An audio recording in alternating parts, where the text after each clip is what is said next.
Your host, Flint Anderson. If this is your first time with us, I hope you find a reason to come back. And if you did find that reason to come back and you are here for more, well, then I hope you're finding some value and sharing it with your friends and your family.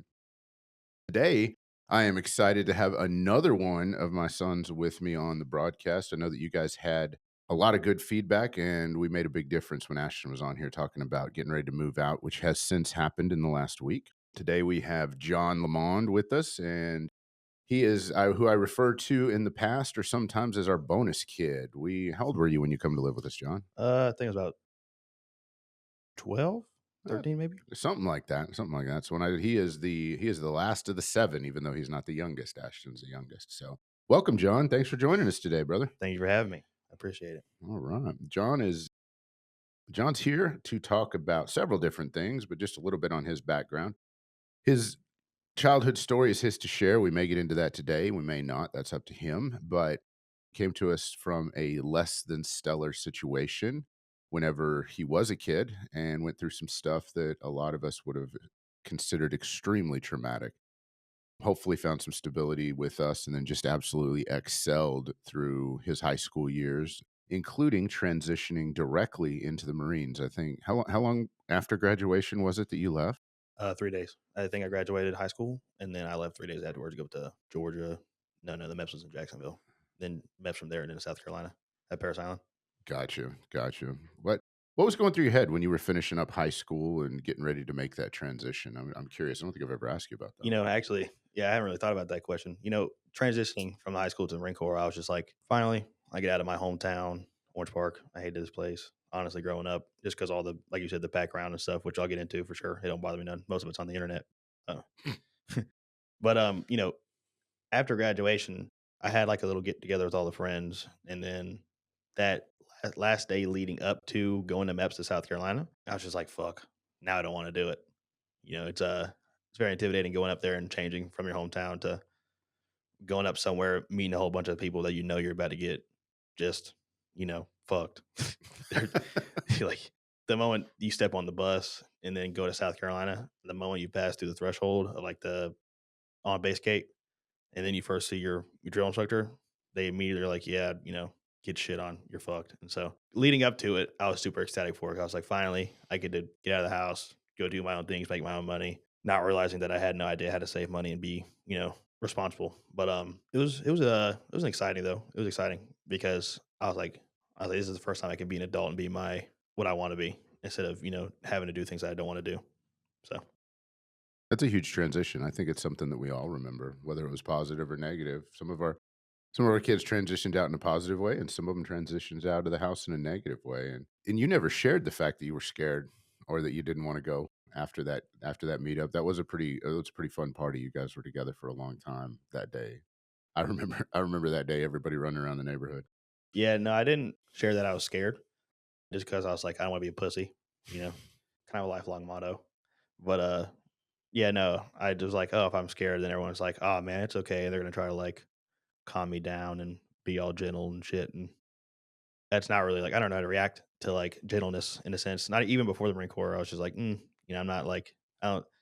It's weird to me to feel other people like, yeah, we're sorry for you because I've been told, I feel bad for you my entire life because of my childhood, and now I hate when people are like, oh, I'm sorry. Like I hate apologies. I don't care about the apologies. So Yeah, there's a big difference, and we spent some time talking about this on the Man or the Bear live that we did last week. There's a big difference between being victimized and living as a victim. We don't control, especially when we're children, we don't control what happens to us, but we do control our response to that. And when I talk about you or whenever mom talks about you, we talk about you were one of the people who developed the most amazing set of coping skills very, very young. And while it doesn't add to less trauma, it does help with the healing and moving forward. You want to share a little bit of your story, a little bit of your background story? You said a lot of it's on the internet. You share the pieces you want, but just so that the folks listening can have something to relate to about what you had to overcome. yeah, absolutely. I was sorry. Whenever you said my coping skills, I was gonna say something funny, but I was like, I'll just No, go ahead. Go ahead. It's an open forum. yeah. Coping skills. I mean, basically just drug induced, lots of alcohol, heroin, meth. the whole 9. Not really, but, He's joking. Well, yeah. not the alcohol part, but everything else. Yeah, that one came a little later, but, background wise, so, growing up, I've always been around my actual family clearly, and, while they're there, the ones who, while they're alive, should I say, great time. Like, even now, the family that's still alive, I love them. Like, my cousins, my best friends, really. I mean, I love them to death. Even my sister, I could punch her in her fucking face if I could, but I love her to death still, and my dad, he's a good, he's doing his own thing, being a dumbass somewhere, but he's still my father, so I love him too. And my aunt and everyone on his side of the family is also good. But growing up, that's all I really knew. So I kind of had that love for them, even though they kind of, as a child, I can't really say if it's their fault or mine because it's all like drug addictions and whatever other addictions that they had that caused them to do the things they did. But I was out of my mom and dad's custody at 5, and then my grandparents took custody over me. But, my parents and grandparents lived in the same household, so that didn't really affect me whatsoever because I didn't really understand the difference of it at the time. After that, the house got raided by cops once or twice. Well, it got raided twice, but I wasn't there for the second time. It was, a Valentine's Day. My father had gotten arrested on Valentine's Day because he, had some stuff happen. That I won't explain because that is on the internet, but so if people wanna go look it up, they can, but he got arrested on Valentine's Day. They had broken into the front door at, like, probably, like, 2 in the morning maybe. I walked downstairs just because being a little dumbass little kid, I just walked downstairs to see what commotion was about, and they had, like, lasers and stuff pointed at me and up the stairs, and then they just threw me down and not threw me down, they took me down to the garage and just had me sit down while they went and cleared out the rest of the house. But, How old were you? oh god, I don't know. I was in elementary school. Okay. So this is after the custody thing. This is a few Mhm. years later. I was probably like 7, 8 maybe a little Okay. younger, older. Okay. A lot of the ages are misconstrued. I just know that it happened before, like, middle school or elementary school. But, after that, I went with my sister. That lasted for about a year, maybe 2, just because again, DCF took me away. And then I went over to my uncle, who just recently passed away. Loved him to death. Kind of an asshole when he drank, but other than that, kind heart, kind soul, genuinely. Loved his kids, you know. From what it seemed, he loved me too. He was never really bad to me. He was just a dickhead just whenever he drank. But I was only there for like 2 or 3 months just because they kind of had a they could take care of me, but I can't remember exactly why they had to get rid of me. From there, I went back to my mom before she had passed away and stayed there till middle school, and that's when I met back with Gary. And again, Gary is one of our brothers here. Me and him were best friends in elementary school for like I think since 3rd grade, 4th grade. A long time. We got there, and I think we started hanging out again almost immediately, and I just started coming over y'all's house, and, whenever I invited him to come over to mine, we would come in and we play, like, Call of Duty Zombies or whatever, and he was like, "Hey, when are we eating?" And I was like, "Well, I mean, I don't know. I have no idea when we're eating." And then, because we didn't I was a chunky kid because I definitely found my way to find some food, but, as for, like, my household, like, it was just my granny and my mom there. Like, granny was too old to cook. She was on a breathalyzer machine, and my mom was always, high or doing some other thing, whatever she was doing. And so we never really ate that much unless my granny ended up getting up to cook, or if I like found something to throw in the microwave. That's when Gary asked if I wanted to be adopted. Which as a kid, you're like, oh yeah, that'd be great. But as a kid, I was always hearing, oh yeah, we're gonna go do this vacation, or we're gonna go do that thing and that thing, and it was always like I wouldn't say lies, but it just never happened. So I just didn't really think about it. And I was like, okay.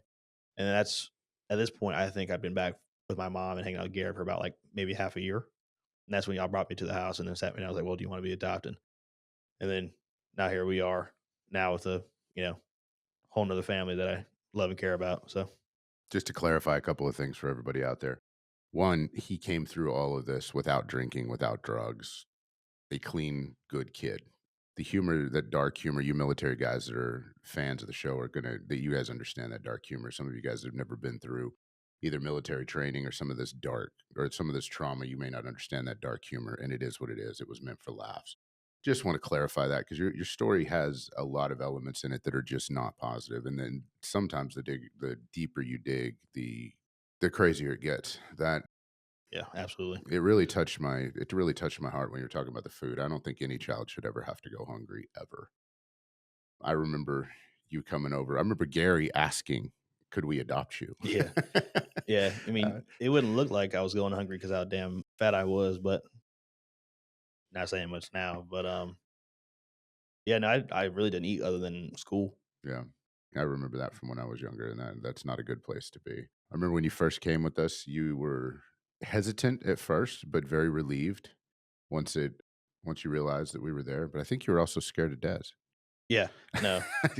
Relay that story. That's one of Yeah, our favorites to tell. Miss Des, whenever I first got here, frightened me because she was loud, and I didn't at the time, I didn't like loud noises, and Miss Des is just genuinely a loud person, typically.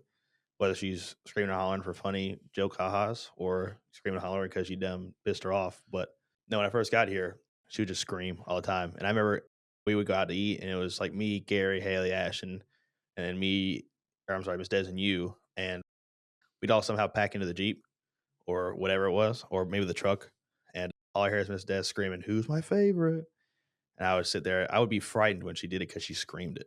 And but I was also, like you said, I was new, so I was like, I didn't want to raise my hand, and be like, "Oh, well, maybe I'm not," type of deal. Not that it really mattered, but yeah, no. When I first got here, she frightened the shit out of me because like she was loud all the time. I was used to loudness, but in always like a negative connotation. Like there was always something loud going on. It was like either my parents arguing or grandparents arguing with my parents, or just loud noises from banging and hollering and all that other shit. So How long did it take you to adjust to that? Because she is loud, but not usually not in a negative way. It was just that was our household was loud because there were so many of us around too. no, honestly, it didn't really take too long for me to adjust once I realized like her personality is. I adjust pretty quick for the most part, typically, and I kind of always have. So whenever I kind of started getting used to her screaming and hollering, I was like, oh yeah, she's pretty sick. I like her. And then now me and her are we're close now, absolutely. Now we make jokes back and forth all the time, and we watch. I think a lot of the similar shit as well. True, true. She still calls you a dumbass on the regular. Oh yeah, absolutely.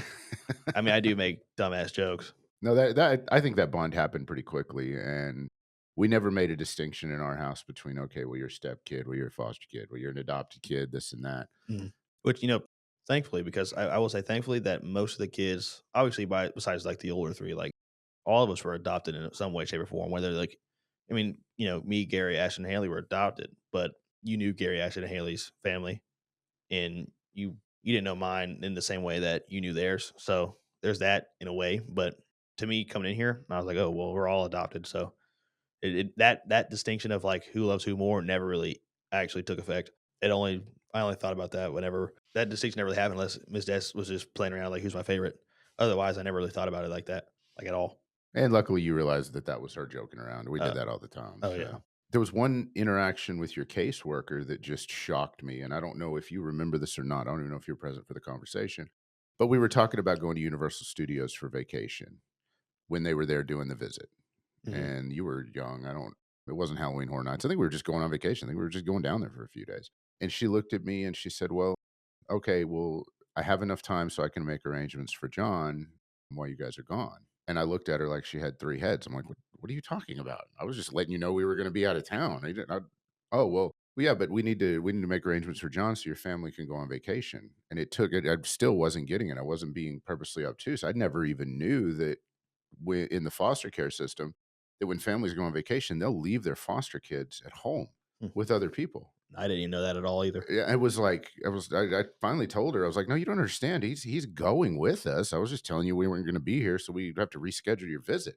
You have to come a different time because we're not gonna be in town." And she was just shocked. She goes, "You guys are including him in your family vacations." I'm like, "Well, yeah, it doesn't everybody?" And she actually had to explain to me what I just explained to you. No, that's insane, honestly. It is, and it's sad to me. I mean, it's we always enjoyed having you around. We all had a great time, and even going to your games in high school and going to your ROTC competitions and all that stuff. That's excuse me, it was really eye-opening from parent perspective about the way children that are in the state system or that are in the foster care system are treated. Yeah, no. There's a lot of room for growth and opportunity in that system. Yeah, no, I didn't know that. To be fair to the agency, it was her, right? It was her. I don't remember I her can't I name, but can't remember her name for the she life of was a me. very good Oh, caseworker. very. I'm pretty sure she was the older blonde lady, I believe, maybe, I or think it maybe was the that. guardian ad litem. I think that was Bridget. Oh yeah, no, that. Well, so maybe I'm thinking of something else, but Yeah. either way, all the DCF workers and people that came and saw me were all nice, thankfully. Yeah, I mean, hopefully it's their fucking job, but I don't blame her for thinking that. I mean, I didn't know that about other foster parents, but I mean, if I was a little foster kid and I want to take my, or I'm sorry, if I had a foster kid and I want to take my family to like Universal or Disneyland, I'd probably boot his little ass to the side, save me some money. Not really, but Bullshit, you would. no, it's expensive nowadays. I hear you. I hear you. Well, let's get back to the transition because I have one question before we get into that though. Can you there's pictures all over and everybody knows that the first step to becoming a Marine is putting your feet on the yellow footprints. That's kind of a thing that you see. Mm. Can you tell us what happens or what was going through your head when that happened or what that experience was like? All big ass one blur of fuck. I mean, in reality, ask any Marine, old or new, their anxiety is through the roof. You can have the most confidence in the world, and maybe you'll have like a little bit less anxiety than the next guy. But like even like you said RTC, we went to Paris Island for some field trips, and some of those kids like, oh yeah, it's super exciting, and then they get there and they meet these drill instructors, and that are not even like the drill instructors for these high school kids are so died down, like you don't even realize how died down they are. Still, some of these high school kids were like, "Oh my god, like I don't want to come back to this because it frightened me." I'll be honest, when I was in high school, I was like, "Oh my god, I don't want to come back to this at all." Somehow, I made a job or career because I'm in the reserve now. So what they do is when you go into Paris Island, they make you drop your head into your lap so you don't see the gate coming up because you're not a Marine. So that what they do is you close your eyes, put your head in your lap, and you don't look out the windows until the bus driver says, "Yeah, you can lift your head back up."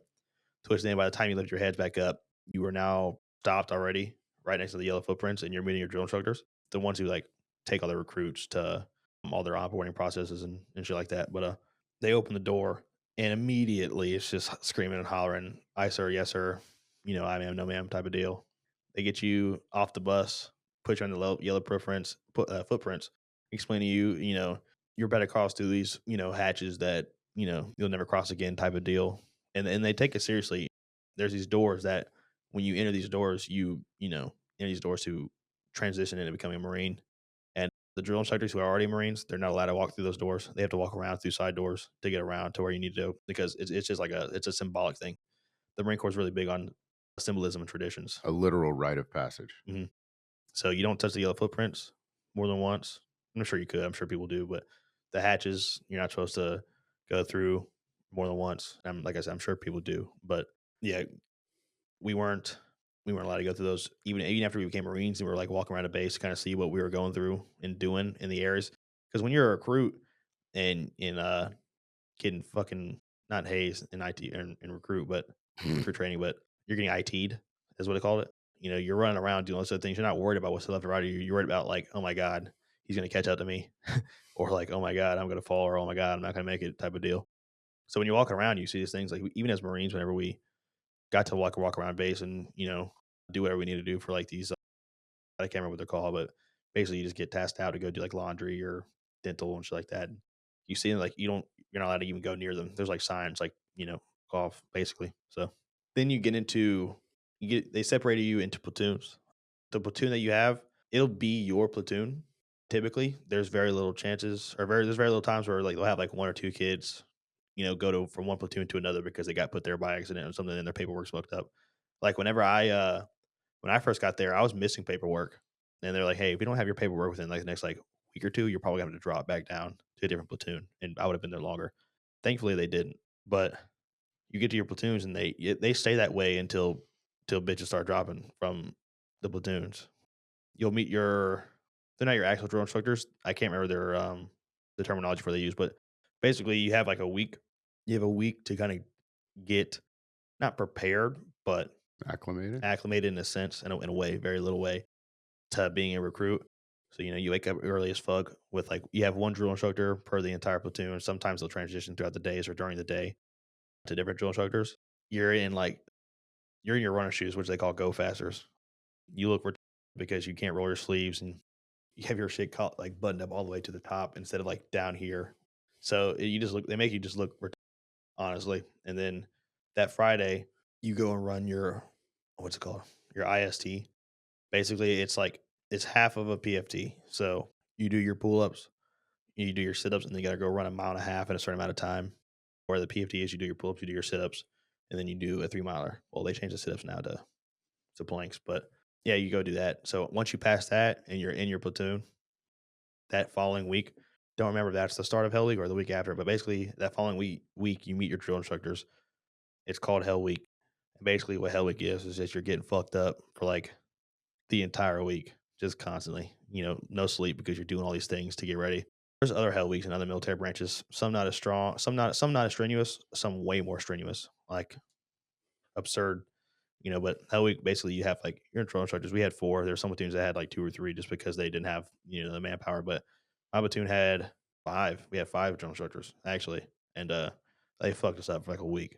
And this is all within the first 2 weeks of getting there. This is all within the first 2 weeks of getting there. I promise you, within that first 2 weeks, you probably lost like 10 pounds, 5, 10 pounds, just from running around, change of diet. And this is what led to some of the camaraderie with your platoon because you are all going through this mess together. Oh yeah, when you get there, you don't talk to anybody. You don't know anybody.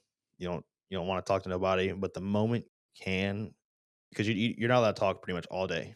Not unless you're screaming yes or no sir type of deal. The only time you could talk is after the day is done. You get showered and changed over, and you like mail call and like fuck, I can't remember the terminology, like cleanup time essentially, where you basically just make your shit straight in your war locker, and you can talk to people and kind of converse there for a little bit. But if you get too loud, they tell you to fuck off and shut up.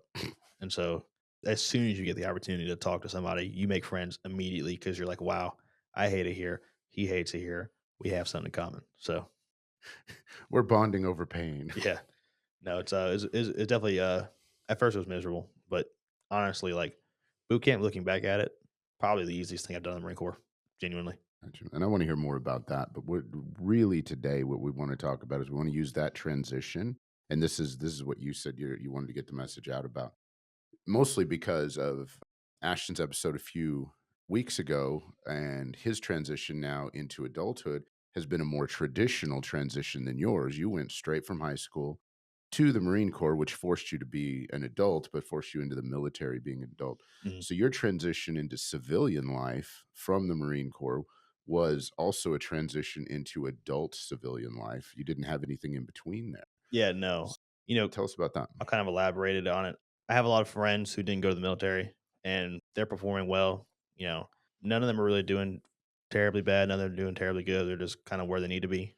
There's some people who are single mothers, single fathers, and they're kicking ass for their kids. Because they have to, and they didn't go to the military, so it's kind of like a rough transition into civilian life or adulthood rather, because they didn't go to the military. You talking about their transition or Yeah, yours? theirs, Oh, okay. and they do phenomenal. And then you got some people who transition to adulthood from high school, from what I can see, and they just kind of shit the bed because they don't know what the fuck's going on, and their parents maybe didn't kind of like help them out in a way, or maybe they just weren't paying attention.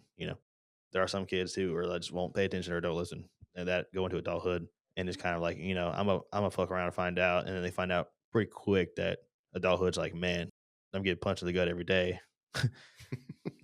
Gas is 3.49. I gotta go sell my body on the side of the street.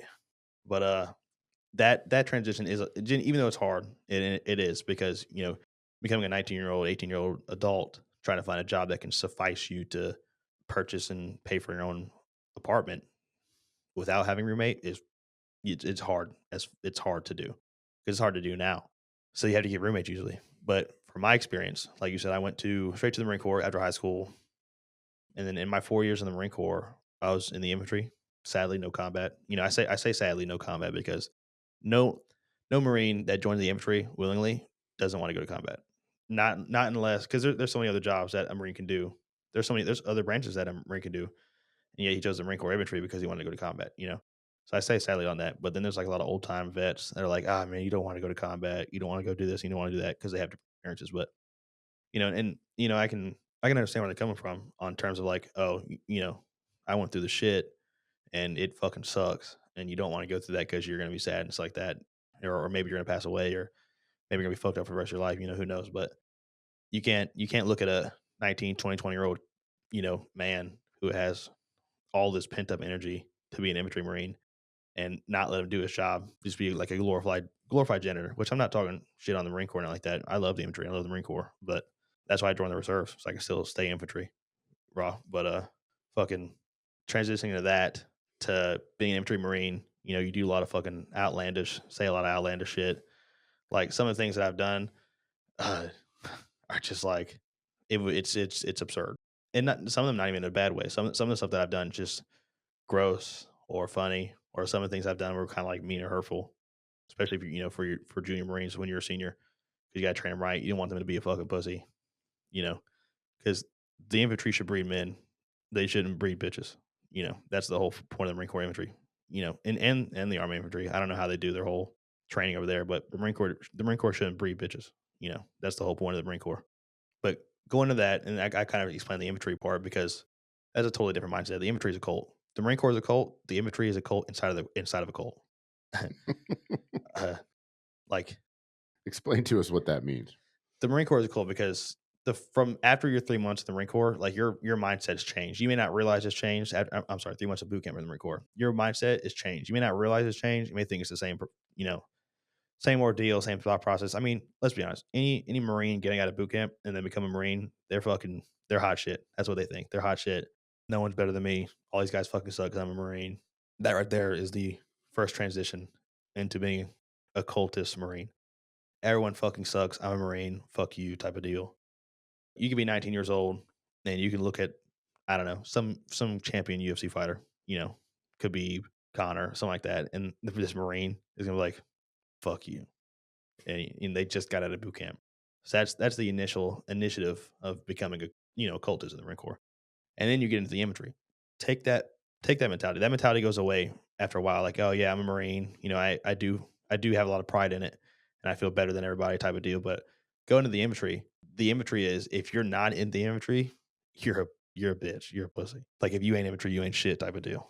And so you can go. We'll just be walking around, and you could check by some of these guys' boot blousings. In the Marine Corps boot camp, they want your boot blousings. Like, say this is my ankle, they want your boot blousing like up here, so that way you're seeing sock before your boot. In the infantry, you want it below because you don't want shit getting into your boot because you're always walking around the woods or doing whatever. And so when we see Marines that have their boot blousings like fucking all the way up to their knee, our immediate thought process is, not fuck him for being a Marine, but fuck him for being a pogue.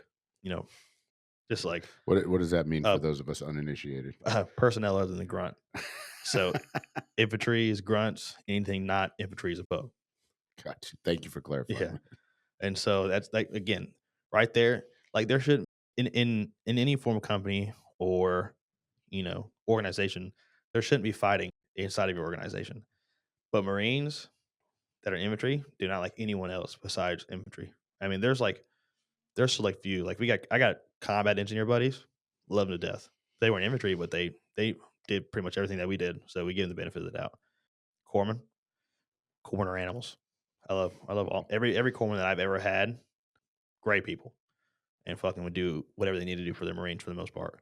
Some of them are like, some of them is like, hey, I don't like this fucking Marine, so I'm gonna be if you're gonna be a dick to me, I'm gonna be a dick to him. Corpsmen have all the power on the medical side, so you try to befriend Corpsmen. But so you develop this cultist mindset inside of a cult.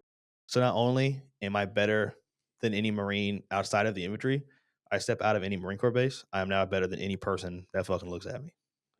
That breathes the same air that I breathe. Obviously, that's not true, but that's just how it develops. And so, How do you think that impacted your transition into civilian life? honestly, probably in a good way. You can make it a good way because if I were to have that mentality and then I just treat everyone like a bag of ass, or treat everyone like I was a douchebag, I'm not going to get anywhere in the civilian life.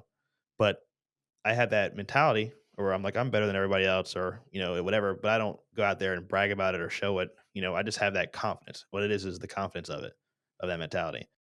I can go out there and I've done everything that I've done in the Marine Corps. I haven't done before, or have done very little experience of it. But I walked up there with confidence, like, yeah, I could do it. Just show me real quick, and I'll figure it out. So the confidence you got from in there has been your number one asset, you think? I think confidence and just you can't be a bitch. You know, I think that's true for life in yeah, general. male or female, you can't be a bitch. You just got to have confidence that you can do it, whether you can or not. Because if you can't do it, you're going to fail, realize you failed, and then you can either take that and run with it, or you can take that and fall again. What I mean by that is you can fail and over again, but you can take every failure and run with it. But if you take it and fall again and you stay down, I mean, you don't have the confidence to do it again and over and over and over again. And you're just going to fail and fail and fail because you think you're going to fail. Whereas if I fail, like say for instance, if I needed to push something over or flip something over because I don't know, I have no idea. That's just the example in my head. If I go out of my way to lift this fucking thing and I can't lift it, I now know I need to go to the gym and perform any exercises that I need to get stronger and better to go lift this thing. And now I go to lift it again. I think I've got it. I think I'm stronger. I go to lift it. I only get it halfway up. I can't get my knee under it. And now it just falls out to the ground. I failed again. However, I saw there's progression there. Some people would take that failure and be like, oh, if I couldn't do it on the second time, I can't do it on the third. They don't look at the outlong or the longevity of like their hardships and shit like that and their failures. So go back to the gym, go do whatever exercises I need to, perform whatever I need to. I go back to this fucking item and I lift it up and I flip it over. And now I just succeeded because I just went back through my failures. So yeah, in the Marine Corps, I fucked up a few times, like with like living situations, work. I fucked up a few things. And then I was just like, damn, I fucked up. My bad. Made a joke about it. And then was like, here, show me how you do it. Or, how can I do it this way? And then I just went and did it the best I could. And then I just got used to it or got better with it. And that mentality should be in anybody, really. There's a lot of people in the world nowadays. There's a lot of people nowadays, especially my age. Like I'm only 22, I'll be 23 in August. Like my generation, like the younger generation, like people like I won't say people like me, but people with like a stern mentality of like, you know, calling people pussies and bitches. There's not a whole lot of people like that. Nowadays it's like let me console you. Let me sympathize and empathize with you. Let me be your friend in your time of need instead of and what I mean by being your friend in time of need, that's all fine and dandy, but it's how you treat that friend while you're trying to be their friend. And what I mean by that is just like, oh, if you're sad and you're mentally fucked up, and I console you about it, but I don't do anything to help you better it. I just be like, hey, it's okay. You're here. We're here for you, and I don't actually do anything for you. I'm not being a good friend. I'm just making my way into your little circle for for gain, even though I didn't know I wanted the gain. Now, if you were having mental problems when I come over here, I'm like, hey man, you all right? What's wrong? I talk to you, we work it out, and I go and do these things that I said I could do for you. You know, that's two totally different things. I agree with you. I don't think that has anything to do with a military mindset. I think it has No. to do with a masculine and a male Yeah. mindset. Is if we're going to be there for our friends, we got to be there to help them, and we got to understand. But we also got to be there to push each other because we're never going to get any stronger. We're never going to be better men if we don't. Yeah, and that's kind of what I'm leading to, just because you can have that mentality, whether you're in the military or not. That's kind of what I was getting at with that confidence, and even you can have that mentality, masculine, male, or even females. I mean, females do a lot of things. Some females just need that fucking. They need that push from another female or male, depending on who the demographic is that they hang around. Like, hey, just don't be a fucking pussy. Like, let's go fucking go to the gym. Let's go run. Let's go drown our sorrows in alcohol and then wake up the next day and be better, you know? And the reason why I say drown our sorrows in alcohol is because you need one more night to just let go. And then you wake up the next morning a better self, you know? And Uh, you can do it other than alcohol. Sometimes you can just not worry about yeah, not worry about it. We that, we are not promoting drinking or alcoholism on here, although it is a solution. It is not the solution, no, no, it and it definitely doesn't isn't. ever long term solve anything. I definitely kind of just threw that out there to be funny. But you're right. It's sometimes we get so embroiled in the problems and the situations that are overwhelming us. And I do this in my coaching, my teaching is sometimes the first thing to tell somebody to do is to take a break. It's like let yourself off the hook for a couple of days. Go just focus on yourself. The problems will still be here when you get back, but stop worrying about it. You're not even thinking clearly. Yeah. And then starting to work through that after their head's cleared. Yeah. And kind of getting back on track because I like to go off on tangents. Sometimes I ramble and forget what I was talking about. But confidence that I'm better than everybody else mentality is really what just got me to where I'm at now. And I'm not saying I'm doing fucking fantastic or better than everyone else my age. Like there's some like YouTube or TikTok content creators that are fucking sitting there fucking doing whatever they do, you know. Some of them I agree with. I think it's funny and some of them I don't agree with, but they're making fucking they're making great money, you know. And I'm making pretty decent money. I go to school, work for a company as a maintenance guy. I make pretty good money for my age for sure. I could definitely take care of like me, a wife, and a kid comfortably at my apartment with just my income. Genuinely. So I'm doing fine, but that confidence is where I kind of got it from. I mean, I wasn't afraid to go out and look for other jobs, even while I had a job. I wasn't afraid to go out and make mistakes and do these things. So that's kind of why that cultist mentality is. That's actually a terrible way to put it. That's kind of where that mentality came from, was from the Marine Corps, and that's kind of why I said it was a cult, because it just changes you. Every Marine, pogue or not, has some form of like I'm better than you mentality, whether they think so or not. Like if a Marine would go up to like an airman or a sailor or a soldier, they're gonna look at you and be like, "I'm a Marine. I don't give a fuck what your job is. You're a bitch. Fight me." You know. And yeah, that's where kind of cut that little conversation off. That's kind of like what I was getting at. That confidence, it just builds character. And that's important in military aspect, obviously, because we want the men out there and the women out there defending our country to be aggressive and be good at their job. Even though your direct skill set that you learned in the Marines may not transition very well into civilian life, because you can't do what in civilian life what you were doing in the Marines, you can still take those skills and become the solution to the problems that you're seeing instead of just laying down and giving up, which is what you really were describing Yeah, there. kind of going off of like the skill set, the infantry. There's some jobs that they transition to, like security, police, depending on your MOS, like 41s, mortars, demolitions. There's shit that you can do, but the main point that I got out of the infantry was just how to be a leader and confident, make timely, sound decisions. Like even if the decision's wrong. And I'm gonna rephrase that for you just a little bit. I think you learn to be a better leader because the entire time I've known you, you've always been a natural leader. Yeah, I mean, I guess so. I mean, as a kid, I didn't really think of it that way, I guess. But time and time again, you told me that I was just, I grew up being a leader. So, I mean, I guess in a way, sure. But as a kid, I wasn't thinking about it that way. I was just, being a kid and being like, well, this is my fucking opinion. So, You were pretty driven as a kid too. You were always doing something. yeah, no, I was, yeah, Monday through Friday, going to school, go to practice, and then come back. And I would either go hang out with friends or whatever it was. And then I would just come back to the house around like 8 or 9, go to bed, wake up the next day, do it again. So, You were busy. You were a busy kid. So now you are, and we're good Lord, we're running crazy on time, but now you are transitioned, quote unquote, into civilian life, and your brother is transitioning into adult life. There's differences in the way that that's going on. We addressed that at the beginning, but what do you think? What do you see in his transition that you either missed or didn't understand or think you were able to do better because of going directly in the military and then coming and transitioning? bills. Bills. Bills. That's it.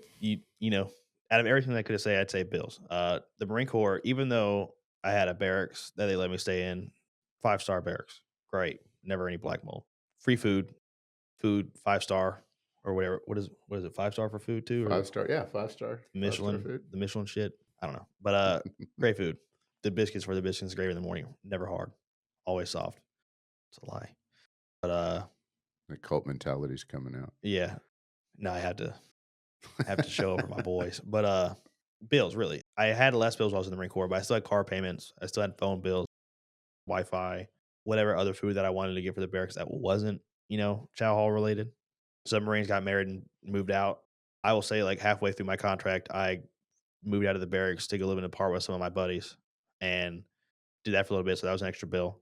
It showed me kind of how to pay bills, because in the Marine Corps, like E1 through E3 and sometimes E4, because the pay is weird depending on your state, but you don't get paid a lot. I mean, genuinely, as an E3, I was making like maybe $900 to $1,000 every 2 weeks, $1,800 a month minimum as an E3 or a lance corporal, and that really wasn't cutting it for a lot of my bills. So you had to like manage properly. And earlier in the recording, I said that I didn't really, know how to manage my wealth properly, or my money properly. And being poor in an institution that you can't really ask for pay raises, you have to make do.